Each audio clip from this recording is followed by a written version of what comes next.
Welcome to Celebrity Boulevard, y'all. I'm your boy, Reg Hollywood. And I'm your girl, Glenn. I got a question for you. What's up? Why is it that men always got some tired old line? I am not with that. Hey, you know, I done heard it all before. What's up with the male bashing? What's up with the male bashing? Because I'm sick of y'all. Either step correct or don't step at all. How about that, ladies? You feel me? Females the same way. I don't need to hear, yo, your mama must be an angel and all this other crap. I don't have time for that.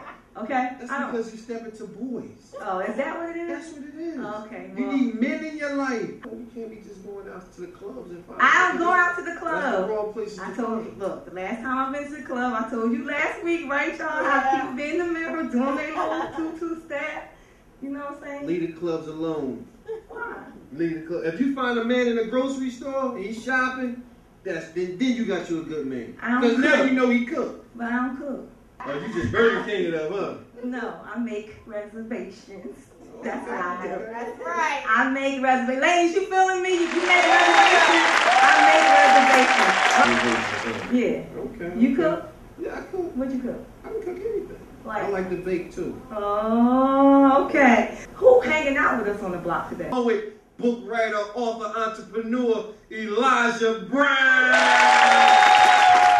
We hanging out on Celebrity Boulevard. Real man. It's gonna get hot up on this block, so you just hang out with us. Sit back, relax, and we'll be back after these messages.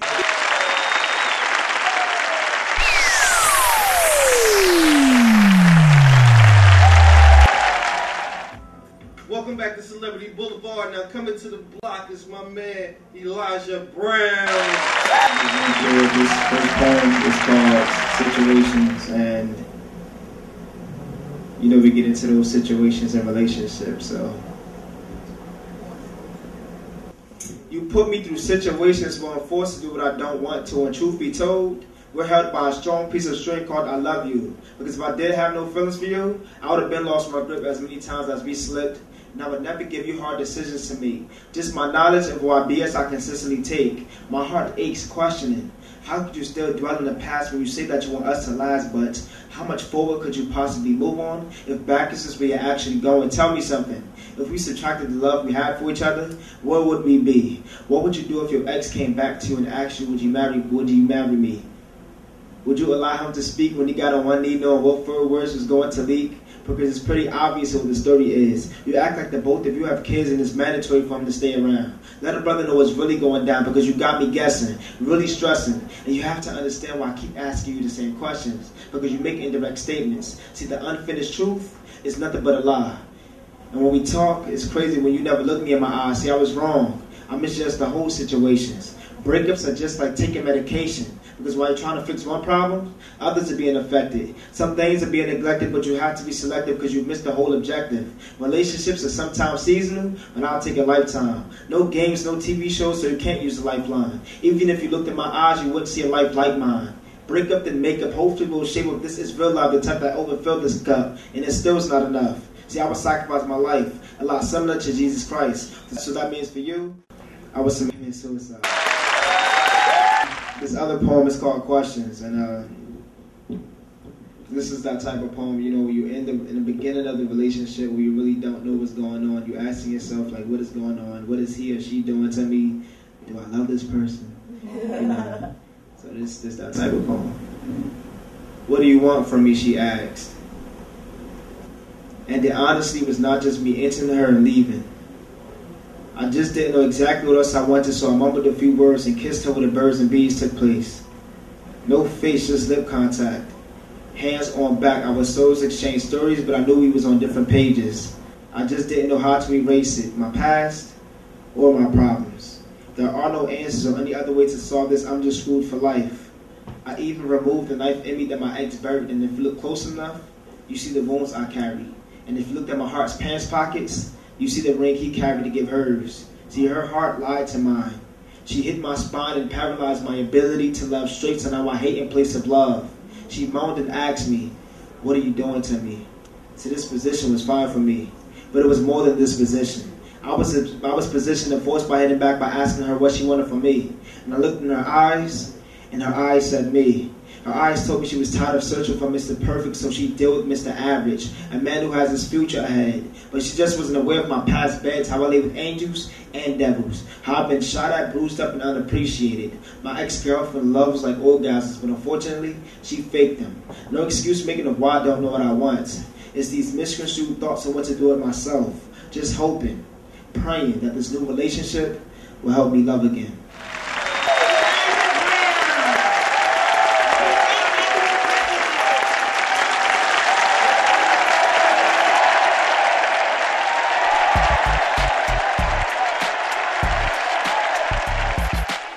Welcome back to Celebrity Boulevard. I'm your girl, Glenn. And I'm your boy, Red Charlie Wood. And if you just tuned in, you just missed Elijah Brown. Welcome back to the block, Elijah Brown.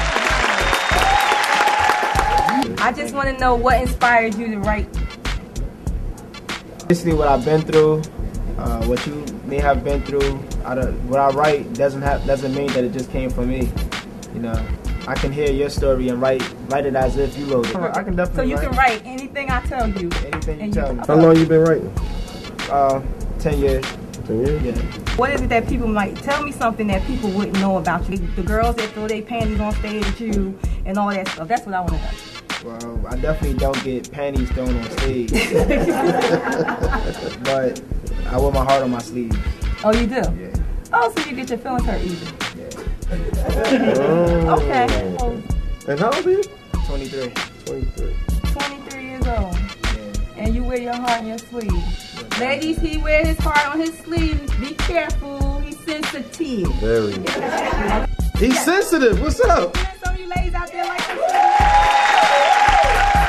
You write from your life experiences. What else do you do besides? Well, I'm an entrepreneur, producer, author, motivational speaker, designer. You do it. He do it all, ladies. Jack of all trades. He do it. Get his number on his way out the door. He does it all. What's the name of your book? Missing Pages Out of My Life, and it's self-published. I self-published it in January, and up to date I sold about almost 300 copies. Really? Okay. Oh. Where can they find your book at? Well, my book bag is over there. No website. No. Well, I use MySpace as a website, but you can't buy it on there. You have to send me a money order, and I can send you the book. Yeah, she carry. Send a money order. If you don't get it, he'll get to you. Wait, MySpace.com/BrownieLife. Most of my life I've been raised in Newark, New Jersey, but I've moved around quite a while. I mean, I've lived in Virginia, East Orange, Newark, Bloomfield, Belleville, Union. Elijah Brown came to claim his spot on the block.